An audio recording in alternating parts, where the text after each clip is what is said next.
अपने अपने विचार रखेंगे। आज थोड़ा सा एक समस्या ये हो गई है कि कार्यक्रम, आज एक दूसरा कार्यक्रम बड़ा लग चुका, जो अभी सडनली परसों ही उसकी रूपरेखा तैयार हुई। कार्यक्रम की रूपरेखा इसकी काफ़ी बड़ी थी और काफ़ी लोगों को इसमें आना था, लेकिन कोई भी काम होता है तो उसमें संख्या नहीं देखी जाती, लेकिन विचारों का आदान प्रदान बहुत जरूरी है। तो कार्यक्रम का प्रारंभ करते हुए मैं निवेदन करूंगा, हमारे बीच में एडवोकेट हरिंदर गौतम जी आए हैं कि वो आए और हमारा मार्गदर्शन करें। मैं एक बार थोड़ा सा जो हमारे विषय आज के हैं उनके बारे में मैं क्लियर कर देता हूँ कि जो आज हमने विषय रखे हैं इस विचार गोष्ठी के लिए, उसमें जो हमारे संवैधानिक मूल अधिकार हैं उन पे आप चर्चा कर सकते हैं कि हमारे राइट्स कौन कौन से, महिलाओं के राइट्स कौन कौन से हैं।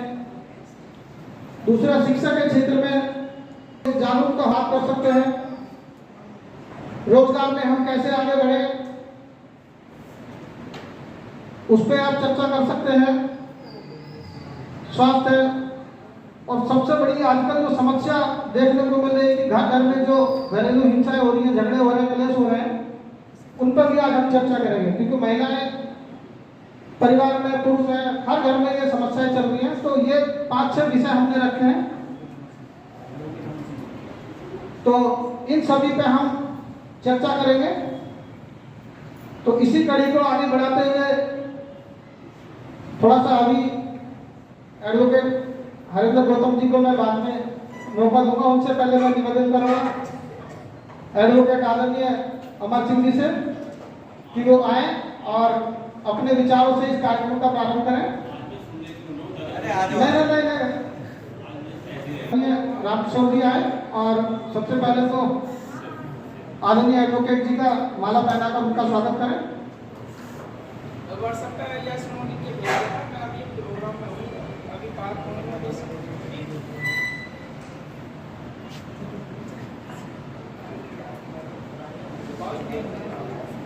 जोरदार तालियां एडवोकेट अमर सिंह जी के लिए, और बहुत ही जागरूक और मिशन के लिए और समाज के साथ में हमेशा तत्पर खड़े रहते हैं आदरणीय अमर सिंह जी।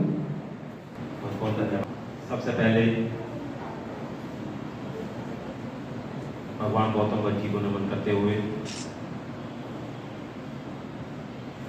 भारत के संविधान के रचयिता, नारी के मुक्तिदाता,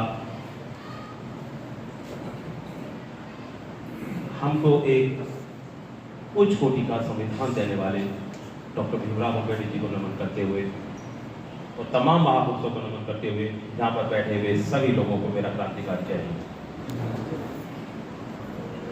साथियों, सबसे पहले मैं ये बहुजन जागरूकता जो मिशन है, जो पिछले 7 साल से काम कर रहे हैं समाज के अंदर, मैं इनको तहे दिल से शुक्रिया अदा करना चाहता हूँ इन लोगों का, कि जो समाज में पिछले 7 साल से लगातार लोगों को जोड़े हुए हैं।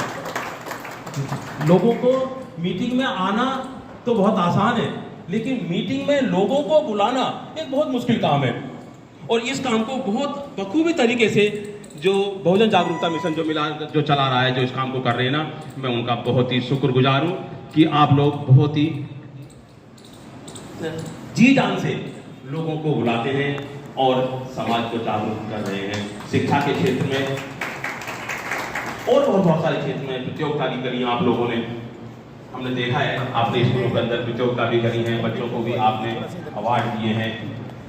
और आज भी आपने ये जो एक मीटिंग लगाई है, यहाँ पर बैठे हैं लोग, एडवोकेट हरिंदर जी बैठे हैं, मैं भी उनका स्वागत करता हूँ। मैं बहुत दिन से मिलना भी चाह रहा था, मैं एक्चुअली में कड़कटुमा कोर्ट में हूँ, तो आपके बारे में तो मैं काफ़ी हमने देखा है, अखबारों में भी सुना है, लोगों से भी सुना है, आपने बहुत संघर्ष किया है कोर्ट के अंदर।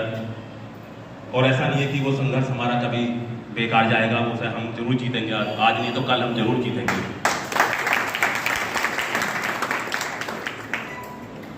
सब आज जो विषय बताए हैं, विषय तो बहुत सारे बताए हैं,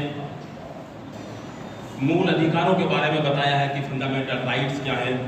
एक्चुअली में भारतीय संविधान की इतनी महत्ता क्यों है? एडवोकेट हूं तो थोड़ा सा इसी बात पर बात करूंगा, वरना ये बेईमानी हो जाएगी। अगर मैं किसी और चीज पे बात करूं, भारतीय संविधान इतना जरूरी क्यों है? क्यों लोग बात कहते हैं कि आज अगर संविधान है तो हम जिंदे हैं? भारतीय संविधान लागू होने से पहले हमारी ऐसी स्थिति नहीं थी। भारतीय संविधान लागू होने के बाद हमको कुछ फंडामेंटल राइट्स मिले, हमको जिन्हें मूल अधिकार कहते हैं। मूल अधिकार वो अधिकार हैं कि जिनके बिना जीवन जीना नामुमकिन है। वो अधिकार हमको अगर मिले तो हम जी रहे हैं। मूल अधिकार ये आए कहां से हैं? ये सबसे पहले एक अमेरिका से लिया गया था हमारे भारतीय संविधान में। ये तो जो मूल अधिकार है वो क्या क्या है वो तो मैं आपको बताऊंगा। जो मूल अधिकार है वो आर्टिकल 12 से लेकर 32 तक होते हैं, लेकिन मैं एक छोटी सी इस पर एक बात बताना चाहूंगा। जो मूल अधिकार है कि सबको जानकारी होनी चाहिए। भारतीय संविधान के बारे में हमने बहुत सारी कॉपियां भी बांटते हैं, लोगों को देते हैं कि भारतीय संविधान भी अपने घर ले जाओ, इसको पढ़ो। क्यों कहते हैं? क्योंकि भारतीय संविधान हमको हमारे राइट्स बताता है, हमको हमारे अधिकारों के बारे में बताता है। जब तक हमें अपने अधिकारों के बारे में पता ही नहीं होगा तो हम किस चीज की मांग करेंगे? हमको अपनी जानकारी होनी चाहिए। जैसे कि लास्ट का विषय इन्होंने रखा है कि घरेलू हिंसा। घरेलू हिंसा होती क्या है? हर महिलाओं को, हर व्यक्ति को इस घरेलू हिंसा के बारे में जानकारी होनी चाहिए।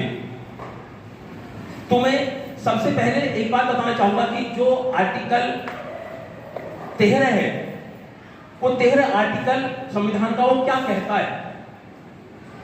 संविधान का 13 आर्टिकल ये कहता है कि जब संविधान लागू हो गया, उसके पहले के जितने भी कानून है जो मूल अधिकारों का हनन करते हो, आर्टिकल 13 के द्वारा डॉक्टर भीमराव अंबेडकर जी ने जीरो घोषित कर दिया। वो कौन से कानून है? कैसे कानून है? जैसे मनुस्मृति के कानून, सती प्रथा वाले कानून, बाल विवाह वाले कानून, ऐसे कानूनों को उन्होंने जीरो घोषित कर दिया। ये आर्टिकल 13 जिस दिन लागू हुआ उस दिन के ऐसे सारे कानून बेकार कर दिए गए। उसी दिन बाबा साहब ने कहा था कि अब जो राजा पैदा होगा वो किसी रानी के पेट से पैदा नहीं होगा, अब वो किसी भी दलित समाज से पैदा हो सकता है, किसी भी जाति के घर से पैदा हो सकता है, लेकिन अब राजा के पेट से पैदा नहीं होगा। ऐसे ही एक आर्टिकल है, आर्टिकल 14, आर्टिकल 14, वो समानता की बात करता है कि किसी भी व्यक्ति के साथ उसकी जाति, धर्म के आधार पर, उसके निवास स्थान के आधार पर, उसके लिंग के आधार पर उसके साथ भेदभाव नहीं किया जाएगा। मतलब कि एक समानता की बात करता है हमारा भारतीय संविधान कि जितने भी लोग हैं सारे लोग सब इक्वल हैं, चाहे वो किसी भी जाति का हो, किसी भी धर्म का हो, किसी भी समाज का हो, वो सारे के सारे इक्वल है उसके अंदर। किसी को कोई ऊंची नीची वाली बात नहीं कही गई है। लेकिन इसके आगे मैं आपको बता दूं कि एक आर्टिकल 16 है, आर्टिकल 16, वो कहता है कि किसी के साथ किसी भी नौकरियों में कोई असमानता नहीं बरती जाएगी, सबको समान नौकरी दी जाएगी। लेकिन आर्टिकल 16 ये कहता है कि नहीं, भेदभाव भी किया जा सकता है, जिसमें आरक्षण की व्यवस्था जो बताने जा रहा हूं मैं आपको कि आरक्षण की व्यवस्था भी करी जा सकती है। क्योंकि भारतीय संविधान लागू होने से पहले जो निचले तबके के लोग थे वो बहुत नीचे हैं, और जो पहले से ही जमींदार लोग हैं वो बहुत ऊपर हैं। उनको ऊपर लाने के लिए हमको आरक्षण की व्यवस्था करी जा सकती है, ये आर्टिकल 16 कहता है।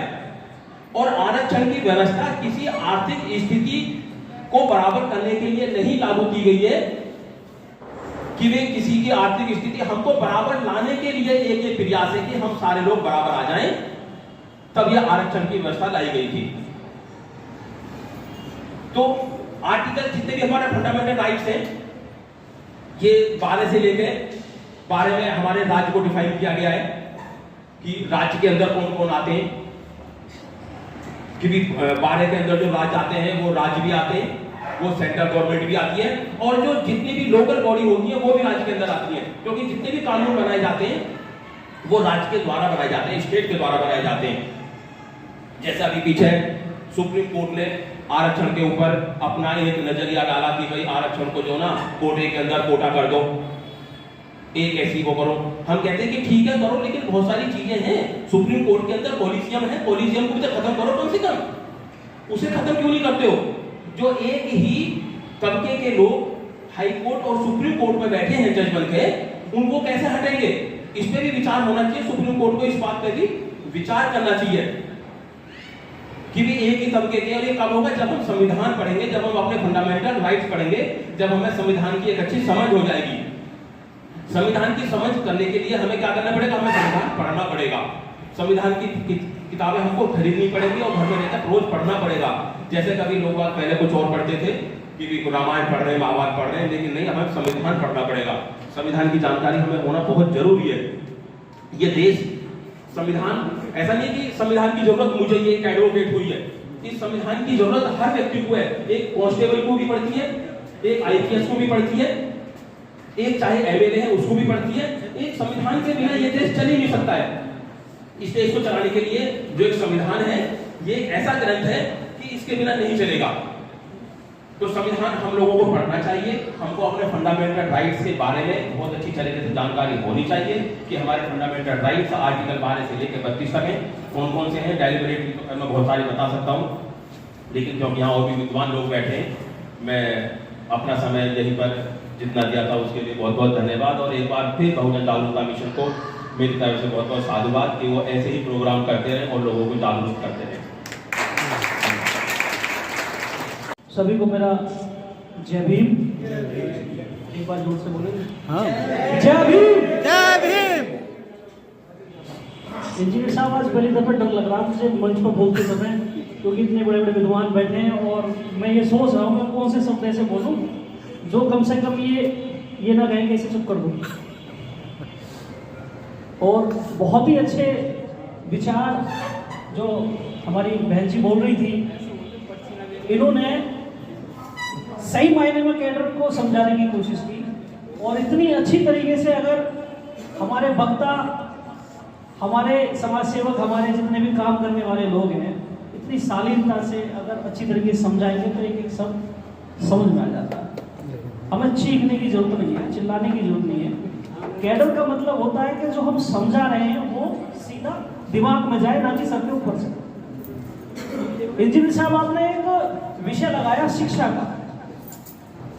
यहाँ पे हमारे टीचर भी बैठे हैं, नवीन भाई हमारे शिक्षा से जुड़े हैं, बहन जी भी टीचर हैं। तो मैं ज्यादा कुछ ना कहते हुए मैं एक बात कहना चाहूंगा, हम दूसरे के ऊपर बात डालने वाले बन गए हैं। हम स्वीकार नहीं करते कि हमारा काम क्या है, लेकिन हम क्या करते हैं, आपने ये काम नहीं किया, मनुवादियों की वजह से काम नहीं हुआ। हम सारी बात, जो काम हमें करने थे उस काम की जिम्मेदारी ये कह देते हैं, सीधा एक शब्द पकड़ रखा, मनुवादियों ने हमें कहा नहीं करने दिया। 5000 साल की गुलामी थी। 1950 में जब संविधान लागू हुआ तो उनके पास ही वही राइट थे और हमारे पास ही वही राइट थे। क्या उनके लिए वकील साहब अलग से कोई व्यवस्था थी? कोई व्यवस्था उनके लिए अलग से नहीं थी। जितनी व्यवस्था उनके लिए बनाई गई थी उतनी व्यवस्था हमारे लिए बनाई गई थी, जबकि हमें विशेष रूप से विशेष लाभ दिए गए थे, उन्हें वो विशेष लाभ भी नहीं दिए गए थे। इतने विशेष लाभ मिलने के बावजूद भी अगर हम दूसरों को दोष देते रहेंगे तो इसका मतलब यह है कि हम खुद का चेहरा आईना में नहीं देख रहे, आंख हमारी फूटी हुई है और काना हम दूसरे को कह रहे हैं।